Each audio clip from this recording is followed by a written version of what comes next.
When Anthony was struck by a car while riding his motorcycle, he thought his life was over. But what he encountered in the afterlife was just the beginning. With a glimpse into the future and a visit from the divine, Anthony must navigate the line between life and death and make a choice that will change his fate forever. Welcome to Peculiar Stories, where we explore the fascinating world of near-death experiences and offer new perspectives on the meaning of life and death.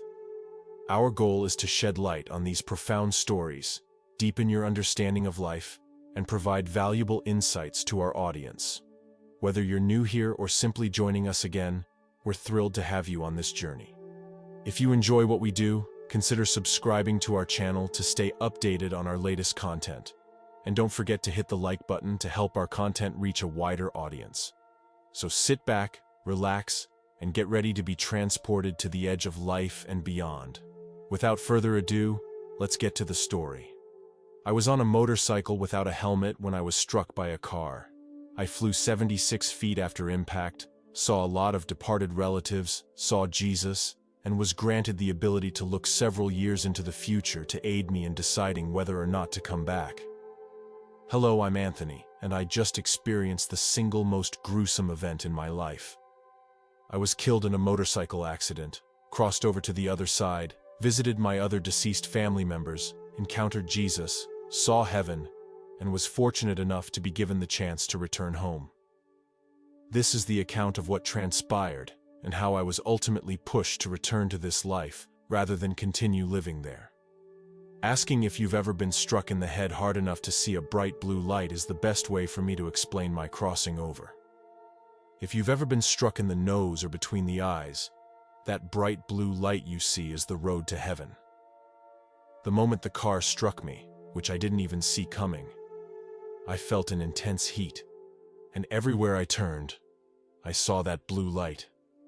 Then my entire body began to ache and heat up. Then the light's path became a set of stairs. In other words, I had stopped floating and was standing still on a single step that matched the color of the blue light. As I approached one, another would follow, and then another, and so on. I climbed the stairs until I was unable to go any higher. The steps of light stopped creating new steps when I was only 10 or 15 feet from the top. I paused at that point and raised my head. I came across a tiny stone footbridge that was white and had a handrail made of wrought iron and darkly stained oak. To the left of the bridge, I raised my eyes. My family was positioned there, my grandmother, my two sisters, my father, and my uncle. The right side of the bridge was entirely empty, and the middle was missing. I tried talking to my family at this point, but it seemed as though they were either unable to hear me or did not want to. They were all smiling and looked so loving and peaceful that I knew they were all looking right through me at something they loved and admired. Behind and above me, everything was so lovely. Nothing but white. No clouds, no trees, no dirt, no grass.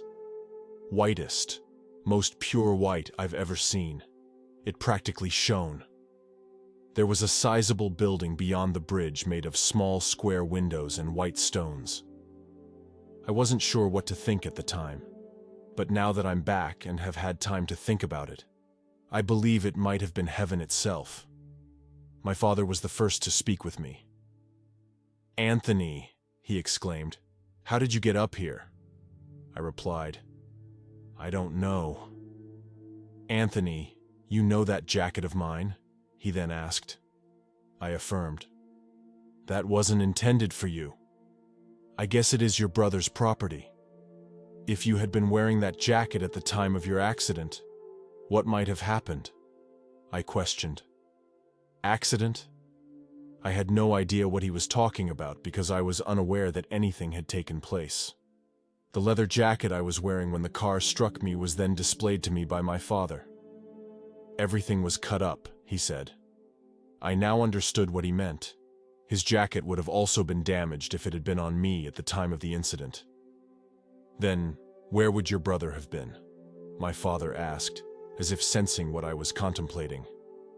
Without my father's jacket, which meant so much to them both, I thought once more. My father advised me to return the jacket to my brother as quickly as possible because it wasn't intended for me. "Sure, Dad. I'll get it back to him as soon as I can," I responded. Then, just as I turned to address my sisters, a white opalescent glow enveloped everyone. It appeared to be the kindest energy imaginable. So bright, so pure. Then, another shadow, this one made of the purest gold, appeared between the white shadow glow and their actual selves. I was speechless with awe. Words are inadequate to express the wonderful feeling I was experiencing. As if they were so fortunate, they had my envy. Then, I tried to pull my grandmother's hair back by reaching up to where she was standing between the golden brilliance and pure light. I was curious as to what lay there. I tried to grab her hair, but I felt her hand push mine away.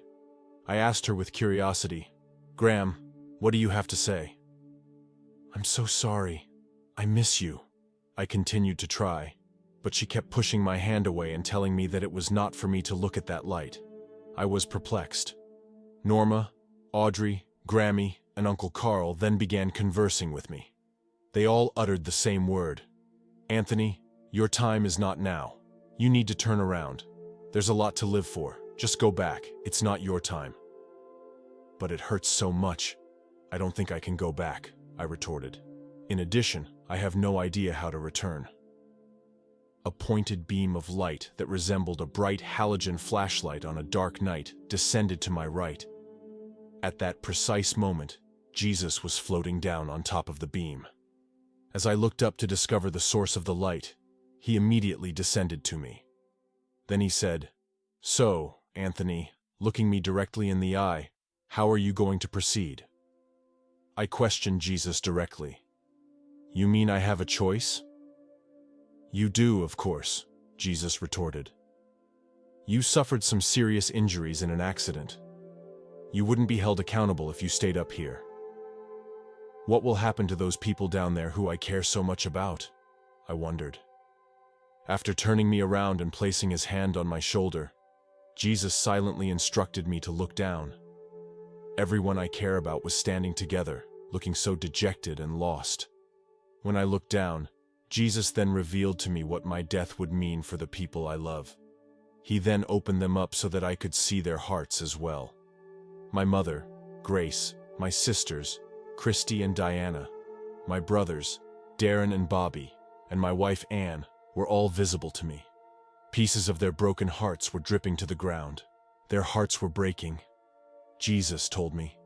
I also saw Nicholas and Danielle, my stepchildren. Then Jesus said, "This is what life without you in it will be like." I had a sadness in my heart when I saw my mother, and it wouldn't go away. She kept asking, "Why, my special little baby?" Then I turned to look at Anne. She never left the house, stopped eating, increased her smoking, and, most importantly, she never went on a date or out with anyone. I then noticed Danielle. She was getting ready to walk down the aisle when she was about 20 years old, but there was no one there to propose to her. She was in tears. She desired a traditional nuptial and would have done anything for me to attend, to witness her beauty and pride. She was aware that I would have approved of the husband she chose, like I was a true man's man. I knew I had to go back at that point, so the decision was no longer difficult. The prayers of everyone who cared about me then began to reach me. Pauline, my wife, my mother, my in-laws, my siblings, and my older neighbors, as though they were present. I could hear their prayers and thoughts. I used to turn around after hearing a prayer to see who was saying it. One of the steps would vanish once I realized who it was, and I would descend a single step. I then said, "I would like to go back to Jesus." "It's not your time," Jesus said, which makes me believe that I made the right choice. "I have greater and better things in store for you." Then I pondered, what about the pain, the restoration? Will I be who I am again? Jesus must have known what I was thinking when he said, "No one is going to experience what you did and return empty-handed. I'll have you come back with something." He then took my right hand in his right hand. He placed his left hand there and cradled the back of my head with it. At that moment, all of my pain vanished, and as soon as he put his left hand behind my head, my feet rose up until I was almost at a 45-degree angle. As smooth as an escalator, we then started to descend until we were directly over Maine Medical Center. As though we were ghosts, we then descended through the roof into the operating room, where my doctor was performing surgery on my severely fractured skull and brain. Then, in one fluid motion, Jesus ever so gently glided and returned my spirit to my body. All I can recall is that if you're looking for more life-changing content that will leave you inspired and reflective, then you simply cannot miss the next video in our series. This video will take you even further down the rabbit hole of self-discovery and enlightenment. It is truly a must-watch.